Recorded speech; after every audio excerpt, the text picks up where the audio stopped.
Hey there, and welcome to GamePoints episode 128. This is our weekly little get-together. We talk about recent gaming news. I am joined, as always, with... I'm David, and I'm I'm here. Stephen Brown. I said that backwards because I'm just all kinds of scatterbrained today, which should give you an idea to the quality of the show tonight. I'm the important one, really. I Really. show up at least half the time. Tonight, David, we're going to go over some Call of Duty Black Ops information, some Kingdom Hearts 3 information, some Battlefield 5 information, just a whole bunch of stuff has come out over the past week or so. We're not going to get too into the nitty gritty about the fine details on it because honestly, you've all read that already. You've gone to all the articles, you've read all the, hey, this is what's coming up. We're just going to kind of give our feelings on it and whether we think it's a good or bad idea. One thing I'm really excited to get into toward the end of the show is we are going to talk about that badass Xbox controller that they made for like disabilities and accessibility. I really want to get deep into that. Mm. Just kind of give you an idea of what's coming up with the show in case you guys at home want to join the conversation. And if there's anything you want to talk about, feel free to type into chat. Just as a reminder, we do go live every Monday at 8 p.m. Pacific Standard Time here at Twitch TV/GamePoints. And if you can catch us live, we do appreciate it. But if you can't and you're watching us on YouTube, feel free to comment down below. Anything you want to get off your chest before we get right into the news, David? Moving's a bitch. Yeah. Have you settled in? Are you actually No, where you need to I'm be? not even done. All right. Uh, I've been moving, and then to make things worse, my mom started moving, and that mm. basically means that I've been moving twice because Yeah, because your she's not in mom's not shape. moving. You're moving your mom. Yeah, let's be real. Let's be real here. Uh, I'm 5 months removed from my move, and I still have shit unpacked. So have fun Yeah, with that. Anyway, I'm trying to streamline it this time. I moved all my games and stuff first, so so like so you're good to go. as far as I'm concerned, I'm done. Like All my right, computer works, like my TV's hooked up, we're good. We're fine. all right, good to go. So, all right, let's get into it. Last week, Black Ops 4 with that because they don't know how Roman numerals work had their reveal, and a whole bunch of information came out about it, and a lot of it was more or less previously leaked. Like I Mm, touched on at the beginning, you can go to Charlie Intel if you want the fan take on it. You can go to all the big gaming sites. They have the nitty gritty with the graphical, the fine details if you want to do that. We're just going to go over some highlights and touch on what we think about it. And the first thing I want to bring up before anything else, David, is how fucking horrendous this box art is. yeah, it's real bad. Now, I It's I have it up here. uh, From what I understand, this is the official box art, and it's like three dude bros, dude chicks, whatever. But they almost look like they're rejects from Mad Max because no yeah, it's military would allow anyone to have their hair like this ever. it's a little weird. I don't really know what's going on with it. I get nothing from this box art. It does nothing for me. Not that box art has to do anything for me, but this is anti-hype for me. But let's be real, shooters by and large for the last several years have featured protagonists looking in a direction as the cover art. Yeah, Like really, as with far as I gun can at the think, ready. Yeah, that it's that's just generic. that's all they do. And Because you have to have a person on the box. You can't have anything else. They remind they me of they did that. that study and decided that you can't have things that aren't a person on the box because the game won't sell.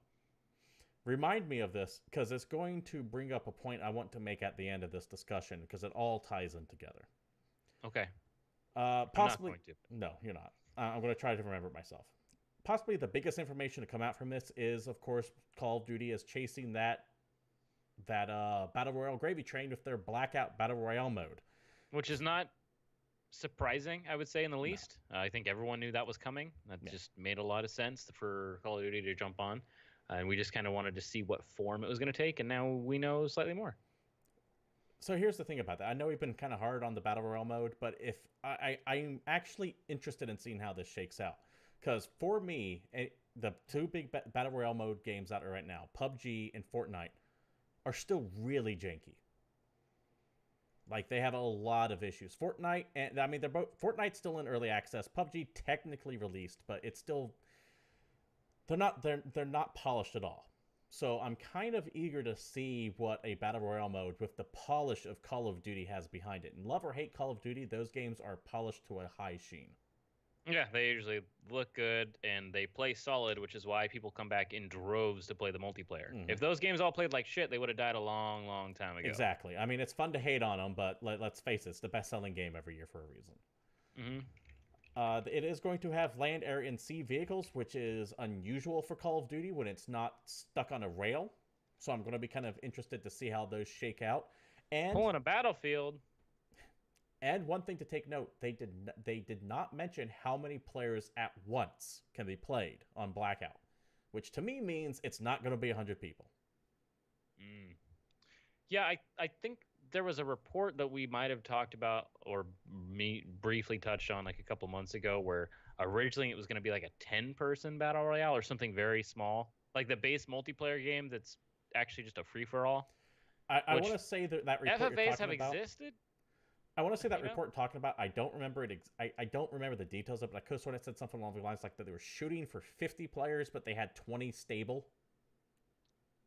Yeah, so it's a much smaller game than you're used to, but with way more solid mechanics Yeah, I and am. hopefully stable netcode. Yeah, I'm legitimately eager to see how this shakes out. I want to see it and I want to play it. It's not going to sell me on the game, but I'm willing to at least give it a shot. What about you, David? I probably won't play it. All right, just I'll no be interest honest. in it at all. I by and large just kind of stopped playing Call of Duties. I don't know. It just after I think like Black Ops, I just kind of faded from them and just Fair didn't enough. look back. And then I started playing Battlefield. And judge me as you will, but I've always liked the vehicular combat and jets and helicopters and playing an objective-based shooter more than I've ever liked playing a kill count-based shooter because that's all Modern Warfare and Black Ops and Ghosts and all this shit. That's it. All comes down to who's got the best KDA. Right, That is because the team point team of those deathmatch games. is the It the is the big bread thing on and that. butter of Call of Duty. That is Right. all anybody plays. Everything else is just a feature in the game to be overlooked. Yes, and I know that there are people who are going to be like, "Well, what about kill confirm?" It's like I we're not I talking get I about you get guys. Not all. zombies are a Hashtag not thing. all. Zombies are a thing and blah blah blah. All this. This game does not sell as many copies as it does because all these people want to play zombies. Right. Let's Those be real. zombies does have a big crowd to it, and they're acknowledging It that in this it one. it absolutely does, but it doesn't sell all the copies. That's all I'm saying. No, I like but I like tanks. fair enough. This time around, however, if you do like the zombies, you're getting 3 zombie campaigns on this one. This part is actually what's funny, the most exciting thing to me. Oh man, 3 zombie You campaigns. talk shit about it, and now you're saying you're interested in it. They sound interesting. The first one is called Nine. It's a gladiatorial arena combat one. It looks like it's melee focused, but they really didn't come out to say it's going to be or not. There's also Voyage of Despair, which it kind of looks like you're on the Titanic. It could actually be the Titanic. I'm not 100% positive on it. And it seems to be a heist style narrative there. And then the final one, something called The Return of the Blood of the Dead, or The Blood of the Dead Comes Back. I'm not too sure what The Blood of the Dead was to begin with, because I never did the zombie stuff. Just Yeah. wasn't for me. So yeah, they're tripling down on the zombies, which all comes at the expense of a single player campaign. Womp womp. And there goes your reason for buying it. Yeah, absolutely. There's a bunch of articles on Forbes. There's a specific article on Forbes that I'm referencing here. And instead of a single player campaign, they're going to have these solo missions for its various multiplayer specialists. That sounds a lot like Rainbow Six Siege to me. It actually does. That's funny. Yeah. And they're not traditional campaign story missions. They're supposed to be set up on multiplayer maps where you learn how to use the specialists, says Black Ops producer Miles Leslie. I don't like that at all. They're designed to get your mind around how that character plays, but there's probably going to be minimal plot, if any, on there. So it's even a stretch to say the solo missions are going to have any kind of narrative in there, and that kills this game for me. I only bought the call. I am that weird guy who bought Call of Duty for the campaign. Every time it came out. Yeah, all the way up to I didn't buy. Actually, I didn't buy Black Ops 3. That's the one I didn't buy because that just got too off the rails for me. But I admit I'm in the minority on this. There's this little infographic going around on the internet right now talking about the number of people who actually even started the single player campaign. And even all the way back with Modern Warfare 1, it was something less than 60% of the people played it. And they spend so much money Yeah. on these campaigns because keep in mind that Activision are the guys that are spending the big bucks to get like A-list actors I mean, you in their have Jon campaign. Snow, you had Kaiser Soze in it, Mm-hmm. because we don't refer to actors by their real names, just the characters they played. Yeah, yeah, yeah. But they spend And a lot of money, and CGI is not cheap, and mm-mm. professional voice acting sections are not crazy I cheap. would I would say the campaigns possibly where a bulk of their budget would go to. And in the case of Black And Ops 3, I want to say that infographic showed only 9% of the people who bought it actually started the campaign, let alone finished it. So I and get why it's not in here. Go ahead. now they can just make a multiplayer game that has a battle royale and throw in some amount of not loot boxes, but some amount of microtransactions in there to keep the gamers alive, and all of a sudden you've got yourself a profit machine. Exactly. And am I personally salty over the fact that it's not a narrative campaign? Absolutely, because that's why I played Call of Duty. That was my bread and butter. But I get it. I absolutely understand it. And I'm not going to say Call of Duty Black Ops 4 is going to tank because there's no campaign, because look at all the games that have come out that haven't had campaigns that have been extremely successful. The two that pop into my mind that this game seems to be aping on really hard is Overwatch and Rainbow Six Siege. Mm-hmm. Neither one of those games have a campaign. They're both multiplayer focused, and they're both extremely successful. Which brings me up to that point that I wanted to make, is that Call of Duty seems to be in that rut now where it's chasing ideas rather than making ideas. That's spooky. You got to Because watch out for that. Call of Duty used to lead the way. Remember when Modern Warfare came out, like, what, 10 years ago? Like, wait, no, 15 years ago probably at this point. Mm-hmm. Remember that when that game came out? It was revolutionary. Modern Warfare 1 changed the way we played first-person shooters. And to deny otherwise is, you're kind of deluding yourself. They actually made achievements matter. People were like, yes, I want these achievements because they were built in-game and actually had ways to show off what you had, all those titles and ranking up and prestiging and all that. Modern Warfare created all that idea. Now every game has it. And now, instead of lighting the way with new ideas, they are just chasing what's already out there. And that, more than anything else to me, is the beginning of the end. Well, we'll see. They're still going to print money. They're still going to get a lot of people to buy it. Well, I don't know what's really in line to topple it off the throne. This year, it could be Red Dead Redemption 2. But that is a one shot. That's an anomaly. But then next Yeah. year, there's going to be another Call of Duty game, and there's not going to be another Red Dead next year. Correct. There probably won't be another game from Rockstar for 6 to 8 years after Red Dead. That's of that level, yes. Now, speaking of Call of Duty 2019, rumor is, and these are just rumors right now, but they seem to be kind of credible, is that it's going to be Modern Warfare 4. And that's bringing some of the old Infinity Ward vets. Remember when Infinity Ward blew up between Call of Duty Modern Warfare 2 and 3? Mm. And a lot of them bounced out to go to Respawn. It sounds like some of them are coming back. Now, not the big guys. It's not Vince. It's not what was Zampella and the other guy. Not the main guys. Yeah, it's not them. But apparently they are kind of getting the band back together, according to these rumors. So we'll see how that shakes out. Just another sign, though, that Call of Duty, in my opinion, is kind of in dire straits because they can't go back to Ghosts. And I'm talking specifically Infinity War here. Ghosts did not do too well for him. Mm-hmm. Infinite Warfare did not do too well for him. So they have to go back to Modern Warfare again. But where are they really going to go with that storyline rather than making something new? It feels like they're just trying to cash in on the name, which is a valid marketing tactic. But once again, it just feels like they've run out of ideas and they're now, instead of setting trends, they're chasing trends, which is not a good place to be in. Well, they got to do what they got to do. I don't know. I don't think it's going to kill them. But I think that even if they chase trends, they'll be fine for at least a while. Yeah, because there's always going to be people to play the game. I am not saying Call of Duty is going away by any stretch of the imagination. I'm just saying they are now in that point where they're not really going to be revolutionizing anything anymore. But we'll see how Blackout shakes out. It's just I don't even know if I'm comfortable saying that. It just, something about all this doesn't quite feel like they're leading the pack anymore. They've settled into that comfort zone that World of Warcraft has settled into, and that what was the game I was just thinking of? Halo has settled into. But we'll definitely see this year. I'm sure it'll be the best-selling game this year, other than Red Dead Redemption 2, which, remember, is a fucking anomaly.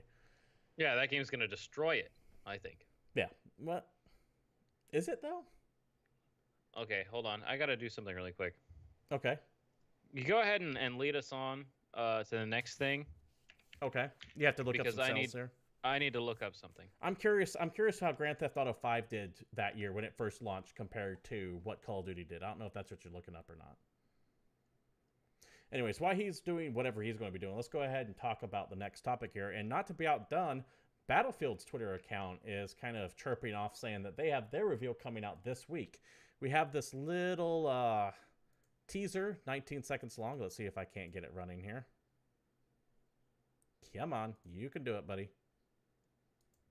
You can do it. Let me refresh here. It might not like it. Here we go. Xbox logo to start off with. I'm going to pause this real quick here. Important to note, the Battlefield 5 teaser here did show the Xbox logo to start with. That means Xbox is probably backing this one pretty hard. Probably be some timed exclusive content, and likely you'll see it during the Microsoft E3 conference come in a couple weeks. It's always important to pay attention whose logo you see at the beginning of these, because that might give you an idea of who's getting the most exclusive content for it, or timed exclusive content, or insert whatever premium console stuff here. It is just this trailer shows this teaser shows this quick little pause, guy with goggles saying shh. If you look up top here, I have my mouse cursor up deliberately, you can see what looks to be British and Nazi iconography. Likely this is going to be set during World War II, but I can't say for certain. However, we will, of course, find out on May 23rd when this game gets officially revealed. Okay, I get it. It's an actual legitimate thing that World War II shooters is a genre. I understand that. And it's been long enough now that you have a whole group of people that are nostalgic for World War II shooters. I legitimately like Call of Duty World War II. I thought that was a fun game. Like I finally made peace with that and figured it out. I'm not that guy. I'm not like, and don't get me wrong, Battlefield 1942 is one of the greatest damn Battlefield games. It's one of the reasons why I play Battlefield games over Call of Duty, and I just don't need to go back to World War II. I mean, it could be the greatest playing game of all time, and I'll probably take a look at it, but I don't know that it'll just keep its hooks in me. But I get that they're at a limit. You know, they can only push forward so far. They went all the way back to World War I. They can't really go back any further than that, and until we're getting really, really weird and running at each other with swords. I was gonna say I would really like a Civil War game. That'd be cool. Because no one's gonna do that. You can do some stuff. I know everyone's like, oh, you're just standing and shooting each other, but you can get, if you know your Civil War history, you can get to some really interesting set pieces, like the Battle of the Wilderness. That was chaotic. That would make an excellent set piece for a video game. But then again, you're also using old breech loaders and everything where you have to they're not quite muskets, but they're not really a step above them either. So mechanically that might be some issues, but there's some battles you can actually do some justice to for the Civil War. But you also then start talking, it's a political hot button too, because you have the Confederacy and all the garbage that goes along with that. Okay, so back to the thing I was going to talk about earlier. Okay. It took me a while. I wanted talking about Call of Duty and how much money it makes and how they can kind of print it and how much money I think Red Dead Redemption is going to make. Okay. Just going off the fact that Grand Theft Auto 5, now I know it's a different style of game, but I'm willing to bet that people are about as hyped for this as they were for Grand Theft Auto. I don't know. Just somewhere ballparking. But you can basically take any 2 and 3 Call of Duty games. They don't match the opening revenue of Grand Theft Auto 5. Okay. That game made $815 million in its opening 24 hours of sale. The absolute best-selling Call of Duty game of all time is Modern Warfare 3, which made $400 million. That's quite a bit. Everything is down from there. So it just doubles out the best Call of Duty game. I'm trying to see the list of the lifetime sales. Here. of Grand Theft Auto versus the entire Call of Duty franchise, pick any 3 games and it's sold more. And it just sells more than that. Yeah, any 3 Call of Duties, it's sold more. So Rockstar definitely has the formula to print money, and that is, like you're saying, that's the thing that can kick it off the throne this year. But okay, here we go. It's all about timing, right? Yeah, Grand Theft Auto 3 came out in 2013. Grand Theft Auto 3. Grand Theft Auto 5 came out in 2013. That year, the best-selling game of 2013 was Grand Theft Auto 5 for the 360 and PS3. That does include collector's editions, Game of the Year editions, bundles, etc. And most of these include that, by the way. Mm-hmm. That was followed by Call of Duty Ghosts, which was number 2, and then Madden 25, and then Battlefield 4, etc. So Grand Theft Auto on the year it came out did top Call of Duty. But normally Call of Duty is the best-selling game of all time. Not all time. Of each year. Yeah. Of each year it releases, yeah. Of each year individually, though. And keep in mind, it's always a different Call of Duty, as opposed to being the same fucking Grand Theft Auto 5 over and over and over again. That's the thing that's just crazy. That game it's such an anomaly, though. I'm so excited to see what Red Dead does. I just still like the fact that every game is absolutely just terrified of its release date and are running for the hills, and no one's going to launch against it. It's just a funny thing. We've been waiting for this for a long time, and it's probably a great time to pick up some Rockstar stock or Take-Two stock. Take-Two stock, if it's not already extremely high price. I don't know what it is. It's not like I open up my financial section of the newspaper, because I would do this with a newspaper because I'm that much of a jackass, and take a look at what Take-Two is going for. Actually, what is Take-Two? Fuck it. No, we don't need to get into that. That's getting into the weeds. That's getting a little boring. So let's talk about something else that I know there's also a shit ton of people that are exciting for. I don't think it's going to touch either of these last 2 games we're talking about in sales, but let's talk about Kingdom Hearts 3. Yeah. Let's get into it. We've been touching on this game for, I don't know, how long have I been alive?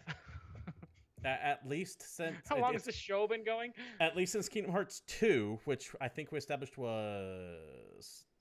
13 years ago. 13 years ago? Yes. We've done that math plenty of times. 13 years ago. Yes. That still boggles my mind. I can't... if you have, if you're old...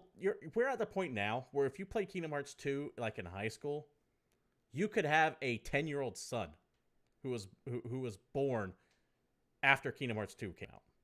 Yep. That math works. Jesus Christ. We don't need to talk. We've made these jokes. We've definitely talked about how long ago this game came out and all the things that have happened since that date. Someone actually, I think, made a list of significant events that have happened since Kingdom Hearts 2 came out, which was pretty funny. It is roughly a generation. Generations are usually considered anywhere between 12 to 17 years. Mm-hmm. It is a generation. That game has skipped a generation. It went from Gen X. It skipped the millennials and went right into Generation Z. Wisely, I might add. If you take this, it's all the healthy. Well, you can always think of it this way: what console did Kingdom Hearts 2 come out on? Yeah, PlayStation 2. Because it skipped more than one kind of generation. I don't even mean console generation. I mean No, that's what I'm saying. Yeah. You're talking humans. I'm talking video games. But it's still skipped. It's funny. Anyways, the reason why I bring this up is because they had a big to-do on Friday where they actually invited members of the press to come and play Kingdom Hearts 3. Kingdom Hearts 3 is actually playable right now. Which is amazing. It is. Kind of exciting almost to think that this game is finally getting made. I know that Kingdom Hearts has never been my jam. There's a lot of people that like it, and I'm just kind of proud to see that they're finally getting it together. You know, it's like Shenmue with me. Mm-hmm. It's like I don't like Shenmue 1 and 2, but I'm excited you guys are getting 3, eventually maybe. So that got pushed back too. We don't need to talk about that. So we could get into the nitty-gritty about Kingdom Hearts 3, but much like with Call of Duty, you guys, if you're fans of the series, already know there is everything about it. I'm just going to touch on a few things real quick. One, we do have some leaked images that did come out. These are going to be via no one, because I don't have those actually loaded up. Take that back. But there were some screenshots that show off Wreck-It Ralph, Andy's Toy Box, which is a Toy Story themed world, which looks like a Pixar movie. It's actually kind of impressive how well they did that. Mm. And there's apparently some small parts of Hercules Olympus getting tossed around as well. You guys know what Kingdom Hearts 3 is. I'm not going to sit here and regurgitate all this information back to you. The only thing I do want to add, though, is the fact that this is finally playable, that they were actually confident to bring people down to go, hey, play this fucking game, just, in my opinion, solidifies that it is coming out this year, which is something that I've been big on saying, I'll believe it when I see it. Don't count your chickens till it hatches. This goes a long way in us not getting a delay to the next fiscal year. Yes, and yes, I agree. And I'll give that speculation on our E3 predictions, which will be happening very soon. I was also going to say there's a very decent chance that if you're going to E3 this year, or any PAX that happens after E3, you'll probably get to play this game. Yeah, I don't know about PAX, but definitely E3. In my opinion, this will be live at E3, playable for the general public, as it were, for people who can with actually a 3-hour line. Yeah, this is the one game you'll get to play. Yep. So cool. I'm glad to see some progress on it. We're a little bit closer to actually finally coming out. This is the next step into it being reality, and I do want to play it. I am a fan of Kingdom Hearts 1 and 2. I am not a fan of everything else that's come after it. I could care less about Birth by Sleep or Dream Drop Distance. I haven't played any of them, so I don't even know if I like them or not, but I am not a handheld gamer to begin with, so when you tell me something is on 3DS or PSP or Vita or whatever they have to come out as, I just kind of tune out. Mm. So I'm glad to see that this is finally getting resolved. My only concern is I hope they have some kind of primer going into it, because I know a lot of shit has happened in those games. Yeah, it has to have some kind of catch me up button. Yeah.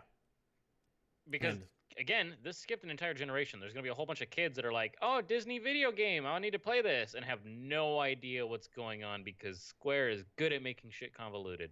Yeah, and Kingdom Hearts' plot it's fucking dumb. Let's just be honest here. It makes no sense. It's full of techno babble. It's got Goofy in it. Yeah, it does have Goofy in it. It's convoluted to the point of insanity. So I hope they have something that can kind of take this bag of snakes and just line it out for me real nice and neat so I can take a look at it. Cool. David. Yeah. Let's talk about some other games that have like a weird cult following. Not as big as Kingdom Hearts 3. Kingdom Hearts 3 is a big seller. Not even close. I don't even want to like associate these two games with each other. But it does have a loyal fan base of people that play even still to this day, and that is Stalker: Shadow of Chernobyl. Yes, there's a lot of people that like that game. It's streamed quite a bit. It seems like a version of Fallout that's set in Russia. Yeah. Premise of it is, we all know what Chernobyl is. Horrible accident, nuclear power plant. Russia, back when it was the USSR, had to shut down a big chunk. It still has to this day shut down a big chunk of the country because it's all irradiated all to hell. In this universe, a bunch of weird like anomalies like that bend the rules of physics and time have appeared in this zone, and you have, I think it's called the Zone of Alienation. I'm not positive of that though. And you have essentially treasure hunters who go into this weird twisted landscape to find things, and that's the idea behind Stalker. It is a open world RPG, and it developed a big fan base, and there is kind of a surprise announcement, a sequel coming. Hey, Coco. 2021. Cool. I will be that asshole that goes, Stalker is nowhere near as good as a lot of people remember it is. That game was full of jank. It had tons of issues, multiple crashes. It was ugly even when it first came out. That said, I fucking love the premise. I get why people are into it. It is just not for me, but I absolutely get what the premise is. Hey, Coco for Tacos, how you doing, man? What's up, my dudes? How much longer be on? We usually go for an hour, so probably another 30 minutes or so. Man, you could have just read chat. Yeah, absolutely could have. Womp womp. But yeah, thanks for showing up. Stalker II is a thing that exists. That is all we know about it. Yeah, it's coming 2021. Website. It's stalker2.com. If you go to it, it says Stalker 2, and then a date. Congratulations. That's all you get. I'm actually kind of excited for this. Cool. Like I said, I wasn't necessarily a fan of the first one. I think there's some massive rose-colored glasses that people have when they look back on it. Hey, Fuse, how you doing, by the way? Thanks for coming in. But I want to see this game give a chance, and I think if they fix the issues, it'll be great. And I'm looking forward to it. Let me just chat here real quick. Yeah, we did cover Black Ops 4 out at the beginning of the game, out at the beginning of the gate, rather. It is what it is, right? And you could definitely take a look at YouTube either later tonight or tomorrow if you want to catch up what our thoughts and feelings on it are. But by all means, feel free to let us know in the chat. There's no single player. There's 3 zombie modes. There's a battle royale mode. Yeah. David, why don't you go ahead? Red Dead's going to dominate it. I summed up our entire 20-minute conversation. Why don't you go ahead and lead us on to the next story, which is a little bit bittersweet. Yeah, right. We were talking about all this cool stuff that's coming out. Let's talk about something that's coming to an end. So, Sony has announced that it's bringing an end to the production of physical PlayStation Vita games.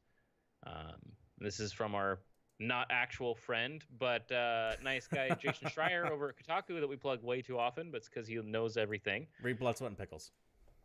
Blood, Sweat, and Pickles. Blood, Sweat, and Pickles. Totally separate book. That's fine. But the PlayStation Vita was this cool system that came out, 6 years ago, that Sony almost immediately abandoned. I could have sworn it was more than 6 years.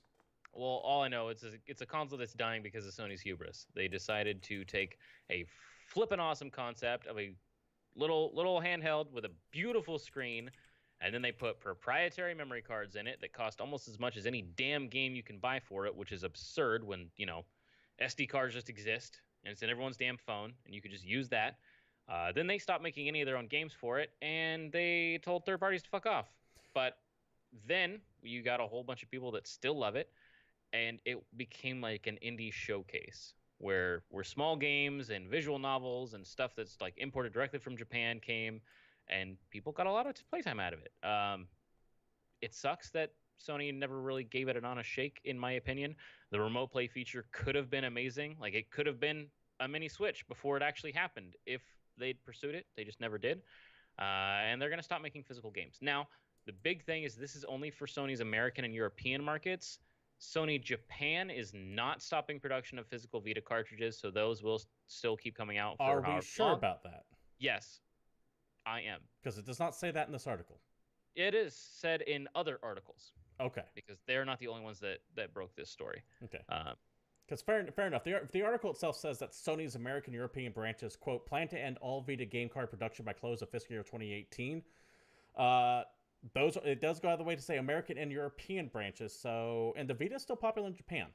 Yes, it is. And since a lot of the things that people with Vitas, at least that I know of, play are imports from Japan anyway, if the games keep coming out there, then maybe it doesn't hurt too much. This also doesn't stop the digital library. So, buying games from the PlayStation Store, you can still do that. But of course, we have until March of next year to get any more PS Plus games for the Vita because they're also killing that. Right. And if you had a Vita, that was one of the coolest things about it, was the PS Plus offerings were actually really goddamn good on Vita for Vita games. There was some good stuff on there. But yeah, man, the Vita could have... I mean, you summed up my feelings on the Vita as well. And by the way, it is 6 years old. I did look at that. It came out in America in 2012. I did my homework. The Vita was everything I wanted in a handheld other than the proprietary bullshit. Because joke... considering the fact that you can get like a 256 gigabyte card, like an SD card for your phone, for about as much as like a 60 gig card for the Vita. Yeah, if you wanted it's absurd. If you wanted a memory card big enough to actually hold multiple games on, you dropped $100 on that sumbitch because of the proprietary bullshit. And I've seen the Vitas go on sale for $100, and every time I see it, I'm like, man, I should pick one of those up because I've always kind of wanted one, and there's a few games on there I want to play. And then I realized that I'm probably not going to buy anything physical, and I want it all to be digital. And the memory cards are just too much. In fact, I'm doing a search right now on PlayStation Vita memory cards through Amazon. Well, let's take a look what we got here. Here we go. PlayStation Vita memory card for 32 gigs, which really isn't all that much. That's the onboard storage space for Nintendo Switch. 32 gigs. $59.99. To get a 64 gig one, it's $89. A 64 gig one. That is nothing. $89. They are still ridiculously expensive to this fucking day. And it's not going to get any cheaper because guess what? They're not going to make any more. Yeah, they're not. And the only thing these memory cards are good for is the Vita. Yeah, and if someone could crack open a Vita and put in just a regular SD card slot, man, I would buy one instantly. Yeah, I mean, at best, at worst, it's an awesome emulation machine at that point. Yeah. What's funny is I still have my PSP because I use it to play Super Nintendo games, something that Nintendo has failed to put on the Switch. Yeah, and let's not talk about their upcoming online strategy, which just sounds fucking horrible. Yeah, there's no Super Nintendo games there either. Let me check in on chat here real quick before we move to the next one. I actually have some people talking with each other here. So you two like handheld gaming devices. If you travel a lot, they're handy. I'm not a handheld guy. I love the Switch though, but I use the Switch almost 80% as a console. I was never into the PSP or the Vita. I have a 3DS, but I really only got that to play some exclusive titles for the 3DS. I'm pretty sure I had a PSP in my pocket, I'd say like 340 days out of the year for like 2 straight years. Yeah, because of Monster Hunter, though. Yeah, because of Monster Hunter, but there was other games that I played because I also, put a Super Nintendo emulator on it and some other stuff.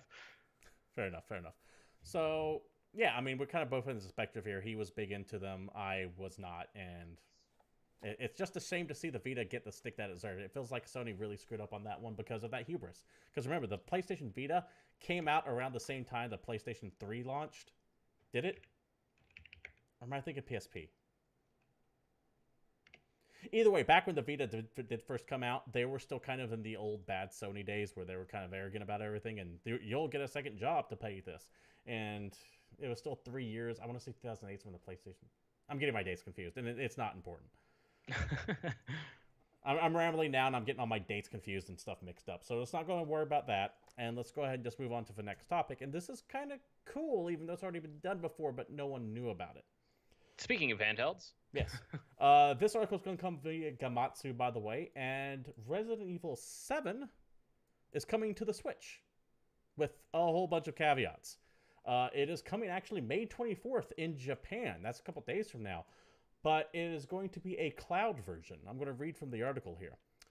Resident Evil 7 Biohazard is coming to the Switch as Resident Evil 7 Biohazard Cloud version, Capcom announced. It will launch in Japan on May 24th. Unlike the PlayStation 4, Xbox One, and PC versions of the game, Resident Evil 7 Biohazard Cloud version will run on the Ubisoft Cloud service and require a stable internet connection to play. It'll cost 2,000 yen, which I believe is roughly $20, for access to 180 days of play. Before committing to purchase, users can put all that. No one cares about that. The rest of the stuff there. Cool idea, because the Switch itself can't handle Resident Evil 7. Nope. So they're like, hey. And what's funny is we know that all these companies bought these gaming streaming services. There was a whole bunch of them back in the day. Yeah, Sony, the big ones. Sony, for example, bought Gaikai. That's like the biggest I can think of. Yeah, and everyone's been kind of waiting on this streaming thing to take off because it's been talked about. You can have games running on servers. Remember, we've been waiting for Crackdown 3 for how long now? So, yeah, you get a little cloud service and play Resident Evil 7 on the Switch. Now, the details part of it, where you buy the game and you get access to it for, like 180 days, is really interesting to me because now that's a whole nother question about the fact that it's not your game. You don't own it. You're actually just paying to connect to a server for a limited time access to a video game. Yeah, you're long-term renting it. It is only $20, but still, you're not actually buying it. That's really weird to me. I don't like that, and I don't want to see that trend continue. So as weird as it sounds, I don't want this to be crazy successful. I'd rather have this set up in a different way. I get it. I think it's a cool idea where the tech is. I want to see conceptually, this it's awesome. In other ways. I would like to see this turn into kind of like a Netflix service where you spend $20 a month and get access, like how PlayStation Now is, but actually good. Now, this isn't also the first time this has happened on the Switch. A lot of people were erroneously reporting that, hey, this is the first time Switch has used the cloud service for Resident Evil 7 and blah, blah, blah. It's not the case. There was another game called Phantasy Star Online Cloud that was announced a couple months ago that uses the exact same idea. This will be released first, however, because Phantasy Star Online Cloud, I believe, doesn't come out until later this year. But either way, it's a cool idea all around. So Coco for Tacos in chats is asking, I was going to say, we need to get into chat. Yeah. Do you guys think once high-speed internet is more accessible that cloud gaming may be the future? Absolutely. Yeah, there was a big push for this. Like we talked about, there was a couple years ago where you had a few different companies where I actually was a member of one of them, and I to this day can't remember the name of it, which is hilarious because I actually used it. I thought it was cool. Back when I only had a laptop and didn't have a PC and didn't have like a next gen console or anything, I was actually paying monthly for one of those game stream services where you connect to the stream and your shitty laptop can actually play games that are way higher spec than your computer can run. And keep in And mind, it's this has been a because thing for a long time. Remember the Dreamcast channel? yeah, and it's slowly getting popular and it's kind of interesting, but for me it was awesome because I played like the majority of Just Cause 3 on a laptop that probably couldn't even run the first one. Like a laptop that can barely run like 2D games, but I had a good internet connection and a decent net card. Yeah. So As we get I would better, just stream the game, and every once in a while, like if you have an issue, like it buffers and the graphics get shitty, but then it'll clean back up. So you deal with that, and it's an interesting thing. Input lag can sometimes be an issue, so I wouldn't want it for multiplayer, like competitive games. But for like a single player experience, for me at the time, it was great. I thought it was awesome. it's a cool idea. And I like it quite a bit. yeah, and then the big companies bought up all these things, so they all shuttered. And yeah, like Coco mentions, there's the PlayStation Now. For a long while, you could play your PS4 games streamed to your flippin' television. Yeah, and that's still PlayStation Now. I think is still a thing. I don't think that's gone away. They It's pulled just it off the TVs though. on the Sony TVs, right? You can get it on the console, but it's not on the Sony TV. So you Yep. still need a PlayStation for it to actually do it. But it's just cool because there's that idea that at some point everyone's talking about consoles going obsolete. I don't think that's ever going to be the case, but I don't think you're going to have the hardcore push for new consoles as much once game streaming becomes more mainstream. I don't know if I necessarily agree with you there because a lot of people thought the PlayStation 3, Xbox 360 console was going to be the last console generation, and then fucking Well, I'm PlayStation not 4 even and talking about now. Xbox stomped ass all over the place. I don't think the next console generation is going to be the last. I don't think the one after that's going to be the last. I'm just saying at some point there's probably going to be a wall where you don't need that anymore. We will eventually. You're going to pay Microsoft for their stream box. Yeah. And you're going to connect to their server and you're going to play those games. And that's where I get scared because that's where your entire game library is not something that you physically own. It's not something that you can download. It's not something that you possess. And that means it can be taken away. And so, that's the part that bothers me. Couple things about that. One, yes, technology will eventually get to the point where we have the internet capability. Because right now, especially in America, our fucking internet infrastructure sucks ass. And a lot of people don't actually have really good internet in America. So it's kind of a dead proposition to even start talking about this yet. But eventually we will get to the point where our technology is able to make this cheaper and our internet infrastructure is able to be expanded upon. Like just the future is going to demand it. It is going to happen. Just a question of when. And that's what we all have to ask ourselves. Eventually everything will go that Netflix way though, to where I want to play this right now. I don't want to install it. I just hit enter and it loads it up. And yeah, that's no day one patches, no downloading, none of that. It just you get your game code or whatever, and you buy it online, and then you start playing it instantly. This could be 5 years, this could be 10 years, this could be 20 years from now, but it is going to happen. 2, to address your concerns about not owning your games. This has been reality for PC players since Steam came out. Also, Coco in chat brings up the fact that imagine if Sony's or Microsoft servers get attacked, which happens pretty damn frequently. I mean, and then we all remember one's able to play games. We all remember the PSN outage that happened. What was it, 2013? Which literally killed Zipper Interactive because Zipper Interactive had what was it, SOCOM 4? It was either SOCOM 4 or MAG, or they had a big online dependent title come out the week that PlayStation went down for like 3 months. Mm-hmm. It probably was MAG, and it killed that company. But fight it, hate it, run from it. This is coming. We are going to get to that point where everything is like Steam. And not just Steam, but like Netflix. Steam and Netflix combined. That is coming. That day is coming. And that's why I keep buying physical PlayStation discs. And still have my like PS2, PS1, PS3 games in a box. Like I still have games in a box. I still have my PlayStation 1, PlayStation 2, PlayStation 3 stuff, but I can't remember the last time I bought an actual physical copy of a PlayStation 4 game. I think I bought a physical PlayStation 4 game like 2 weeks ago. Yeah, Coco for Tacos. I realized I was quoting Thanos there as I was halfway through that, which is why I changed the Destiny. I didn't even like click in my head until like halfway I was saying that. Oh well. uh, so yeah, that feature is coming. I just don't know when, but it will happen, and we'll be alive to see it. Womp womp. David, why don't you go ahead and lead us up to our next story here? Okay, so you know those gaming giants that are kind of run the gaming scene down in China that buy up a lot of whole big things? You talking about TenCent? I am talking about TenCent. Let's talk about the fact that they recently bought a majority share in the guys that make Path of Exile. Yes, the Grinding Gear Games team has been acquired. Well, not necessarily. They have a majority stake now in Grinding Gear. To read from their facts directly, Tencent has invested in Grinding Gear Games. Our Chinese publisher, Tencent, keep in mind they already had a working relationship with Tencent. That is how they were able to put Path of Exile in China, because China has really weird laws when it comes to that stuff, and they had to get a Chinese publisher going on. Tencent has acquired a majority stake in Grinding Gear Games. Majority stake means more than 51% control, by the way.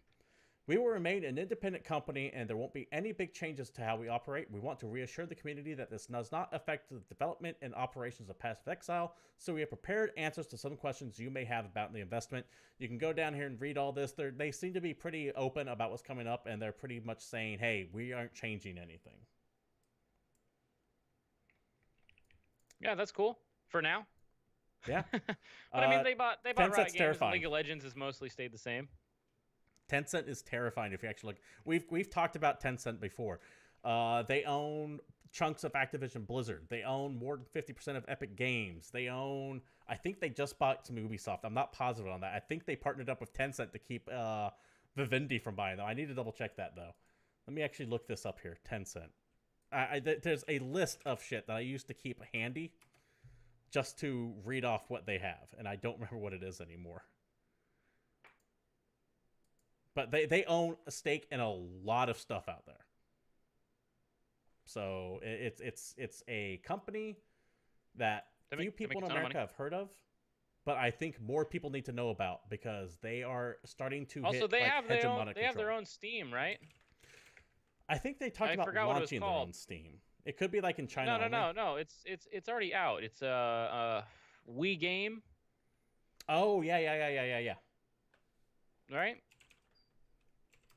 Yeah, they made their own thing that would actually focus on like PC client standalone games, because there was some number that Steam hit with users in China. So Tencent's like, why is Steam getting any of our money?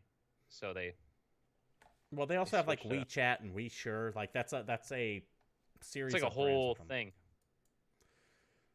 So let's take a look here. Activision Mobile. Tesla, they have investment in Tesla Motors. They own League of Legends and Clash of Clans, which are the two biggest mobile. They own those studios, which are the two biggest mobile franchises out there. Mm-hmm. They bought 12% of Snapchat. Tencent is terrifying. Tencent they own owns a lot of stuff. A lot of shit, and no one knows about them. So every time they do something big, I always want to fucking bring them up. And to their credit, they really haven't fucked with anything. Everything still operates the way it did before Tencent bought them. But, man, just keep an eye on these guys. Let's take a look at chat here, since it's actually kind of blowing up today. Coco for Taco says, remember when some company tried to buy Ubisoft when they were struggling with their titles that year? Yeah, that was Vivendi. Vivendi was aggressively making moves to buy Ubisoft. They denied it was a hostile takeover, but everyone was saying it was, and it got to the point where, by French law, Vivendi had to make a bid for the entire company, and they backed out. So Vivendi they sold all their shares back to the Guillemot family, which are it's Yves and someone else are essentially the main two guys behind it. So Vivendi has completely pulled out of Ubisoft, and they teamed up with someone. Part of it was I want to say a Canadian investment board, and then another big party it was weird to see them pop up. Oh, Fuse, meanwhile, man, I still hate Uplay with a fiery passion. Yeah, Upi's garbage. Anyways, it's so bad. David, I actually stopped buying certain games. Like I was in the process of getting a game until I realized it needed me to install Uplay again, and I was like, nope, screw it. The only reason I play Rainbow Six Siege is because you don't need the main Uplay client. That is true. Uh, Um, enough negativity. I'm out.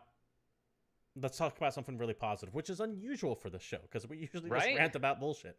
Yeah, we're pretty negative some of the times.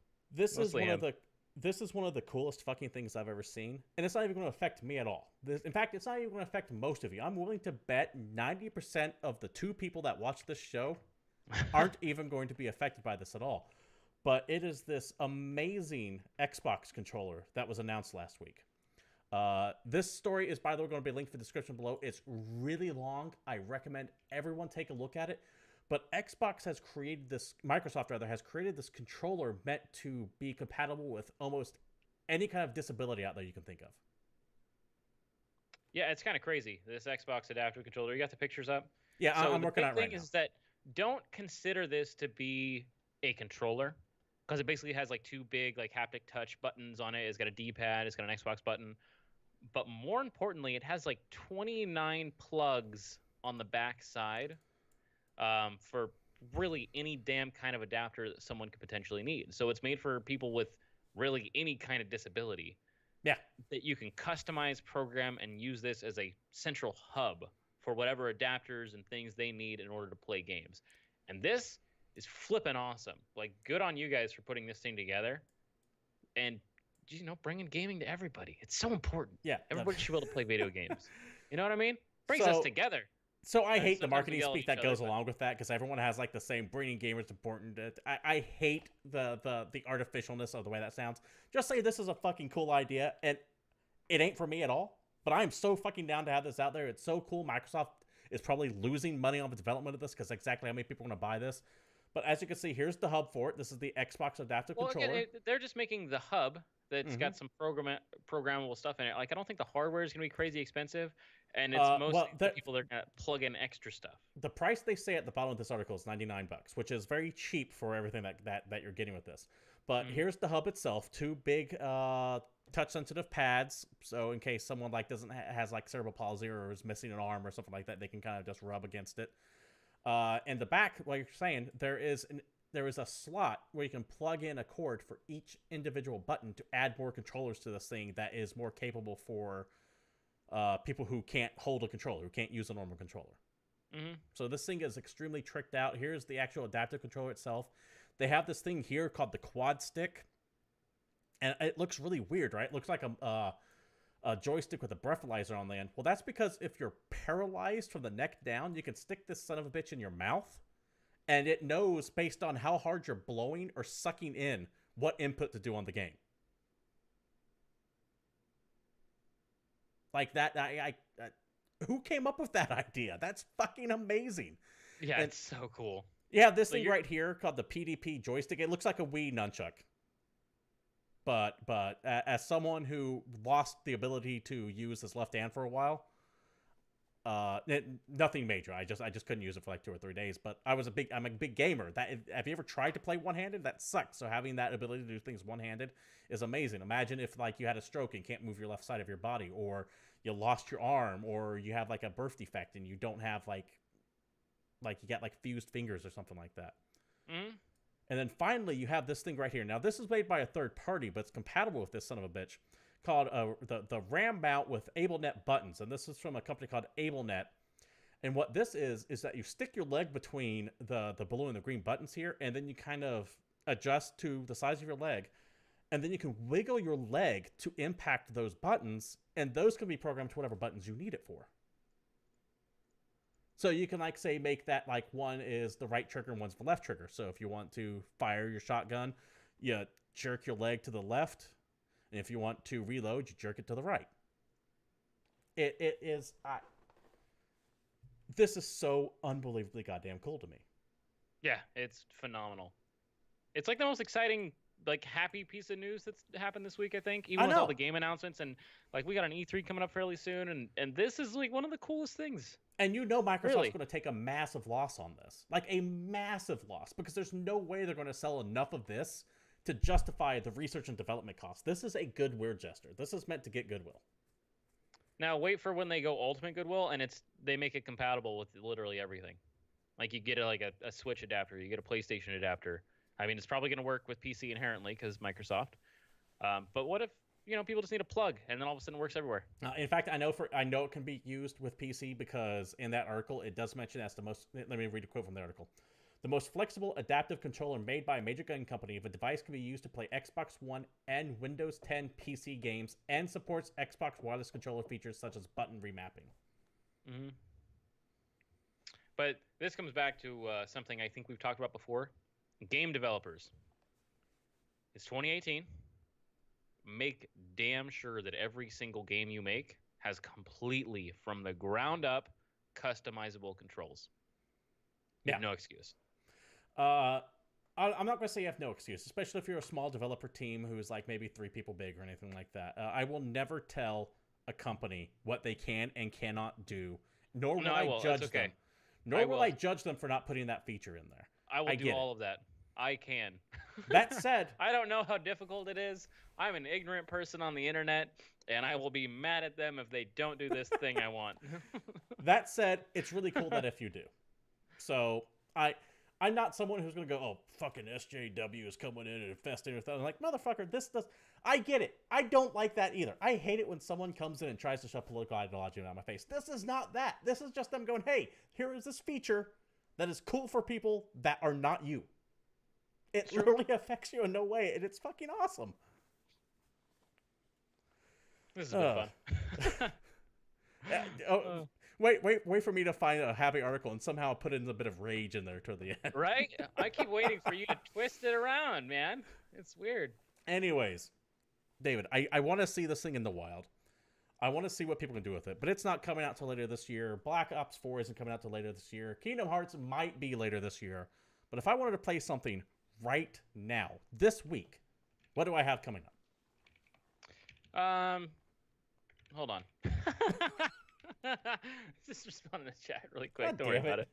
But there's a whole bunch of stuff coming out this week. Actually, it's kind of weird. We getting stuff. None of it's big. None of it's huge. There's a couple things that are really cool though, and we'll get into those. But first up, we have the Disco Dodgeball remix for PS4, Xbox One, Switch, and PC. Do you know anything about this at all?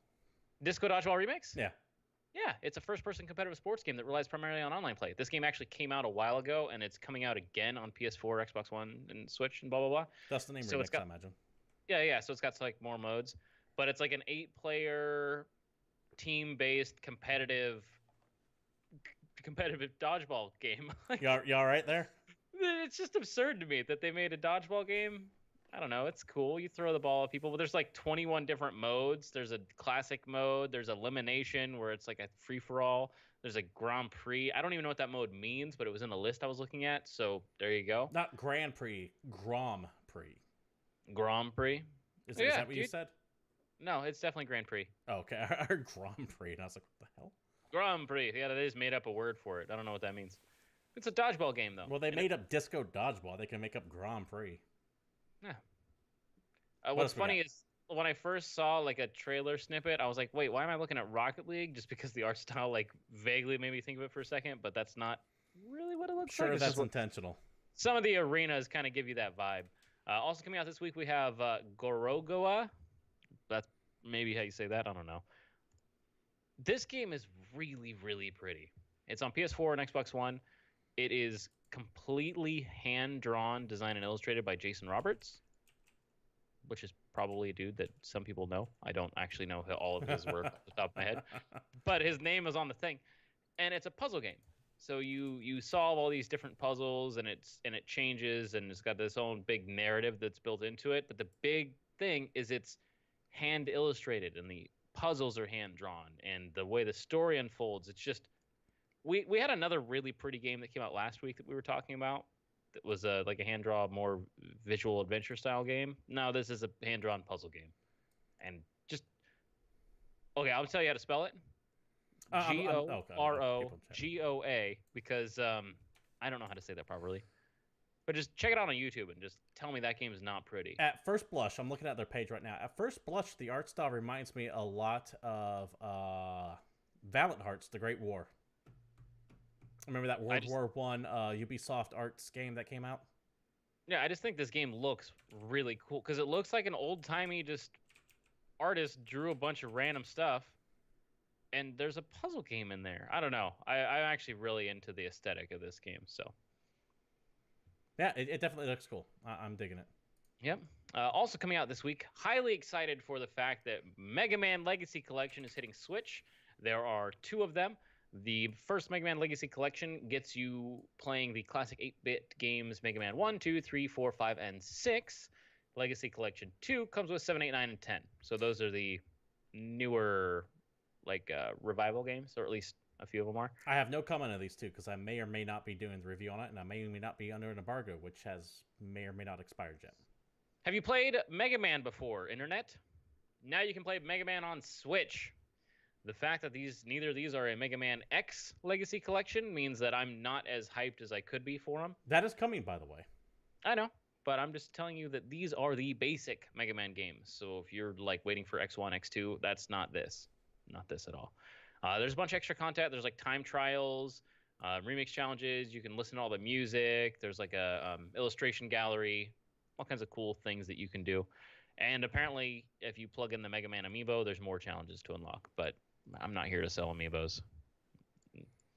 But yeah, if you've never taken a look at the Blue Bomber, you can check them out on Switch. It's a game where you run around to the right and shoot bad guys and then slowly kill bosses to take their powers to then use those powers to kill other bosses. So here's one of those things where I want to point out that we're actually kind of old there, David. Fuse in chat says he has not played Mega Man, which at first glance, I kind of want to go, what the hell's wrong with it? And I got to stop, though, and realize Mega Man really hasn't been popular since, like, 93.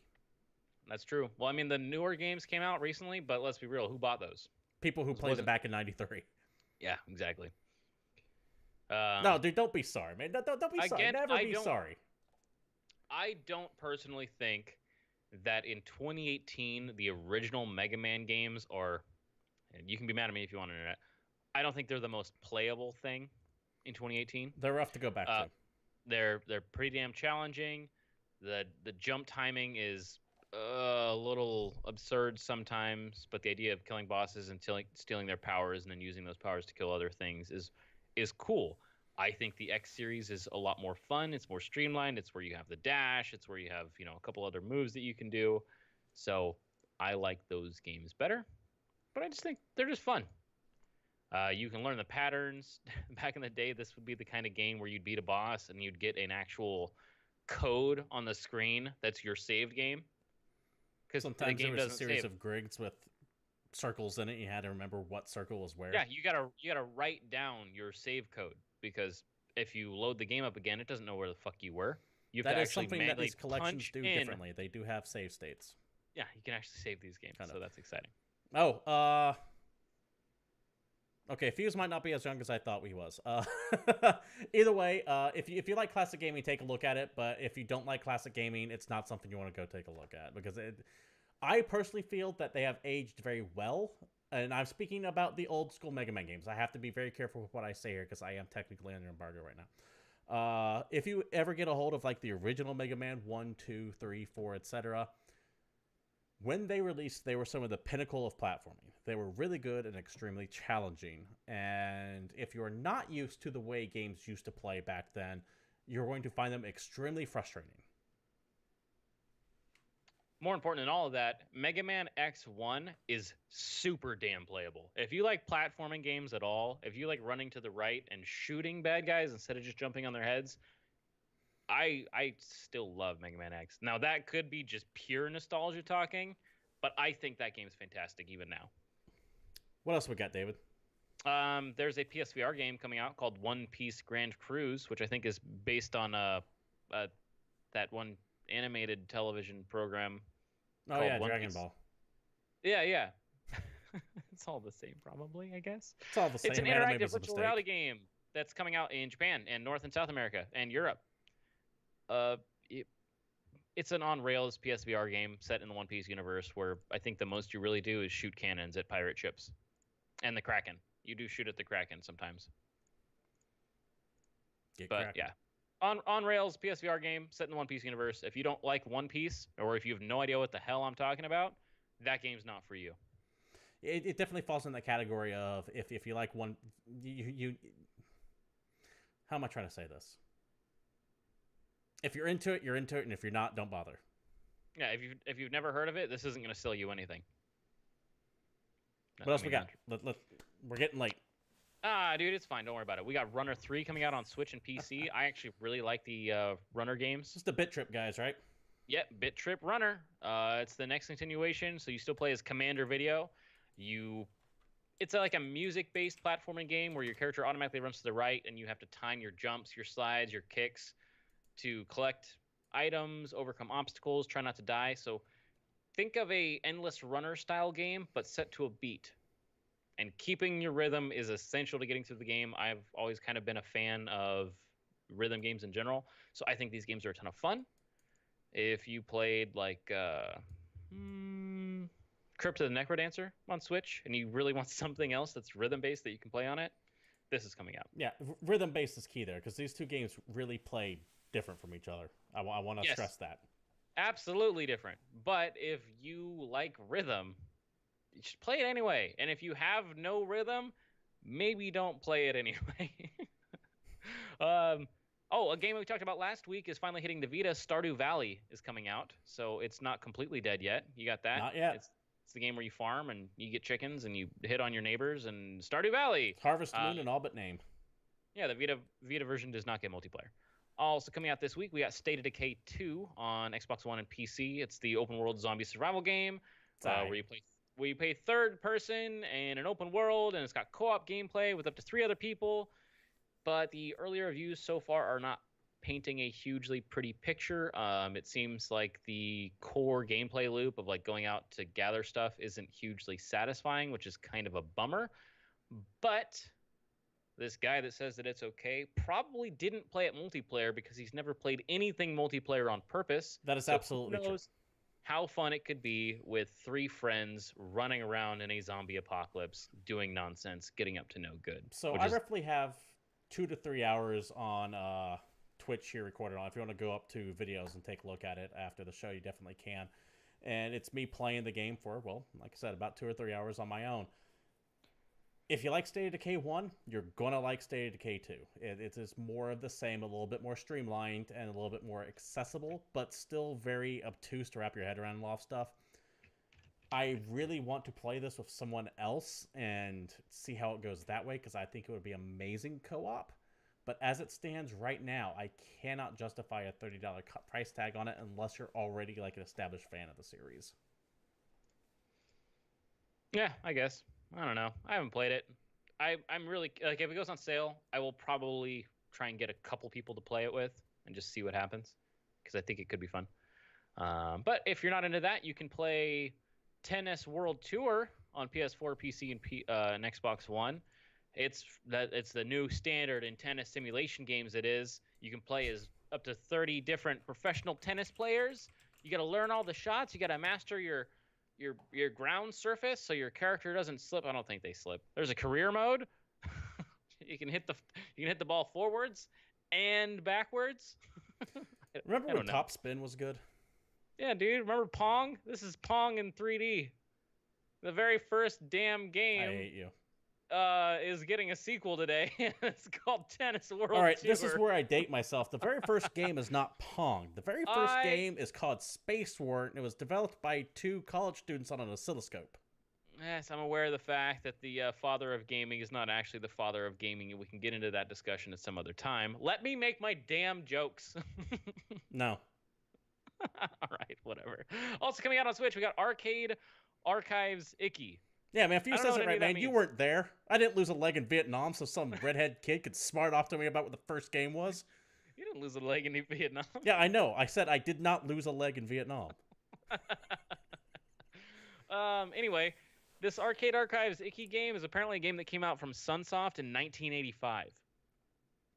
And is being re-released on Switch. Yes. It is a Sunsoft game from 1985. Like, I've heard of a lot of this shit, but this one I have no idea what it is. I haven't heard about this at all. Well, it's a game called Icky. Okay. And it's being released in a package called Arcade Archives. You okay. you control some farmers and you got to worry about enemies coming and screwing up your farms. It's it's only in Japanese, like it's not in English at all, and it's just an old school Japanese arcade game, so it's really difficult for me to understand what is going on in it. I'm not gonna lie. I tried. It's a little weird. All right. I don't know what the hell that's supposed to say. I'm not gonna talk about it. More exciting here is Bloodstained Curse of the Moon coming out for PS4 and Vita of all damn things. It's here. This is the stretch goal promise from the 2015 Kickstarter for Bloodstained Ritual of the Night. If you don't know what that is either, it's like a spiritual successor to the old school Castlevania games. Not old school, but Symphony of the Night. Old school to my brain makes me think like Castlevania, Super Castlevania, Castlevania 3. Okay. Symphony of the Night is, I mean, if you want to look up the date on that, I think I can still qualify it as old school. 97. I'm pretty sure that counts. No. It's No? all frame of reference. To me, old school means, like you say, old school Castlevania. There are two types of Castlevania games right now, right? You have your modern Castlevanias that were actually good. We're not talking about the Mercury Steam ones. And that all follows the theme of Metroidvania, which more or How less about was the fact pioneered. that it's old school in the sense that it's not a fully 3D Castlevania game? It is a 2D side-scrolling Castlevania game. I think we're That's quibbling called over Bloodstained hairs Curse. here, so we're just going to go on. But I just want to make clear, it's not like the original Castlevania, Castlevania 3. It is a Metroidvania being produced by Iga, the guy who did Symphony of the Night. All this is important. Anyway, you play as this dude named Zangetsu, who's a demon slayer, who's got a dark grudge, and he's got to travel through perilous lands to defeat a powerful demon lurking in a dark castle. You got like 3 different characters. They got different abilities. It's a Castlevania style game. Yeah. You walk to the right, sometimes left, sometimes up, and you kill things. I'm looking forward to this. I've been looking forward to Bloodstained for a while. Iga's definitely trying to channel Symphony of the Night here, which is arguably one of the best games of all time. And I'm really excited to see what he comes out with. I'm just worried that the juice might not be worth the squeeze here. Speaking of things that may not be worth the squeeze, and also speaking of games that may be one of the greatest games of all time, Dark Souls Remastered finally comes out this week on PC, PS4, and Xbox One. Now, it's important to note that this game is coming to Switch, but they pushed it back. It's not coming out to the end of summer. The PS4 and Xbox One versions are the only versions of Dark Souls available on those consoles. So if you've not played this game ever at all, and you have a PlayStation 4 and Xbox One, buy the damn game. If you already have Dark Souls on PC, I will tell you that Blighttown is fixed, and it runs at 60 FPS.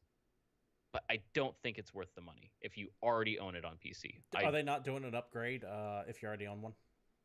No. So think of like Skyrim Special Edition when that came out, free upgrade for people that already owned that game on Steam. Divinity Original Sin, when the Enhanced Edition came out, that game was free for everybody that already owned it.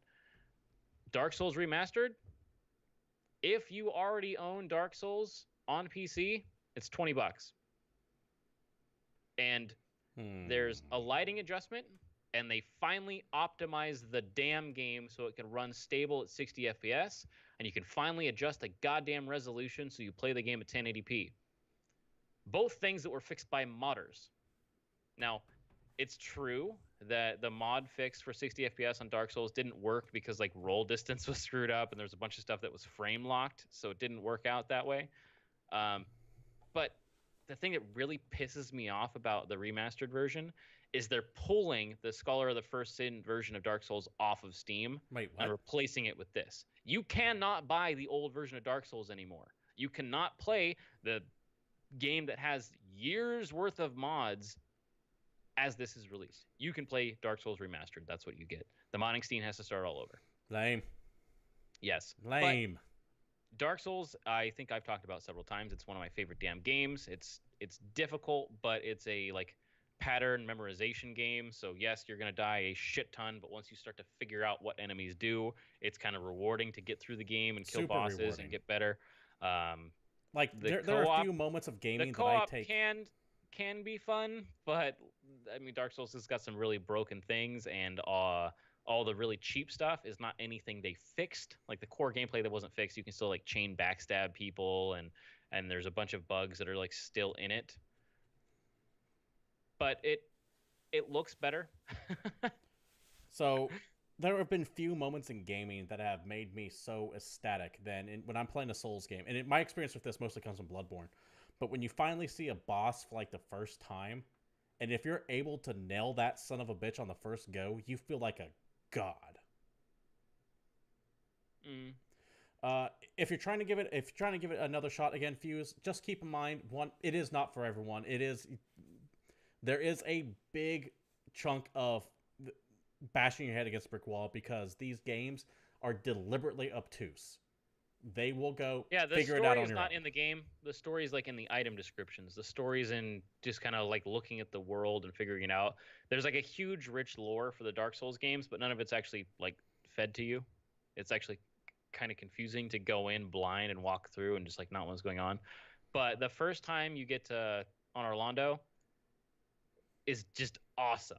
Like for me, I was so excited to get to this cool place where things look different. And one of the reasons why I still love Dark Souls is that while you're walking around that game, you can look off in the distance to an area. And unlike a lot of other games, you can go there. You're probably going to go there later. That's 2 hours of gameplay away. That's 4 hours of gameplay away. It feels like one big coherent world because it is. That's the way they built it. Like the world building in those games is amazing.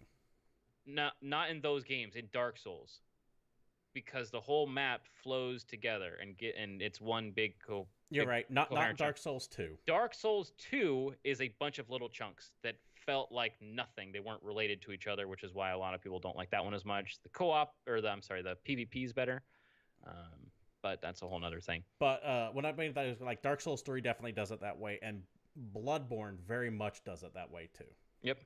Although I know a lot of people flip and love Bloodborne. It's on PlayStation 4, and everyone's like, this is the best Souls game, and blah, blah, blah. And everybody, I don't know. I still like Dark Souls more.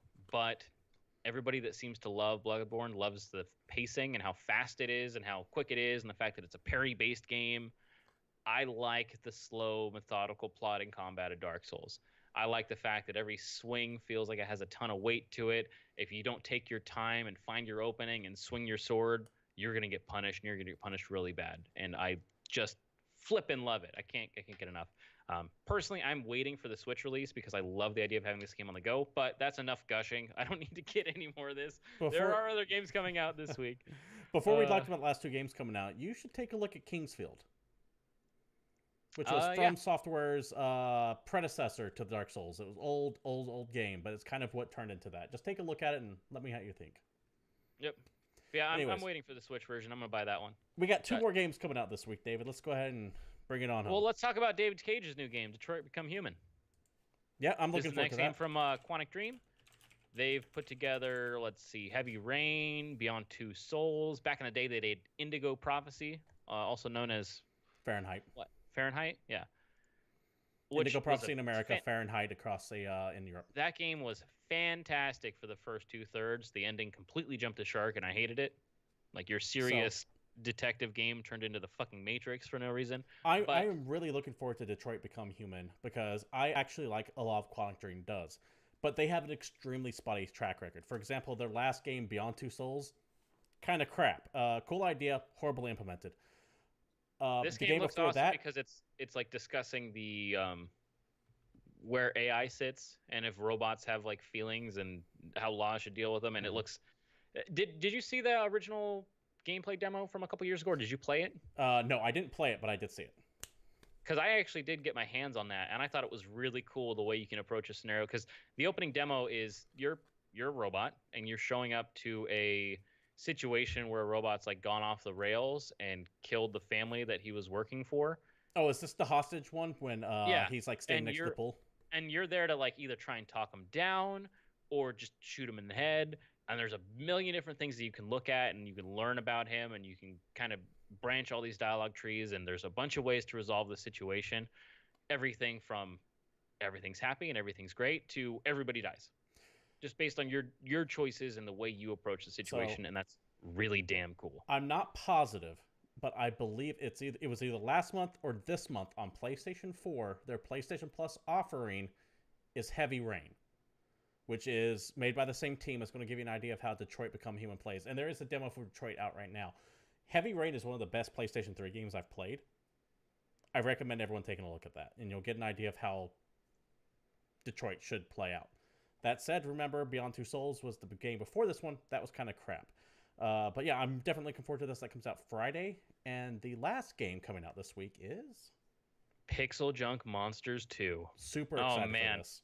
I'm so stoked for this game. Okay, as funny as this is, Pixel Junk Monsters is a game that came out on PlayStation 3, like on the PlayStation Store a long time ago. It was also on PSP, and I played the hell out of it there.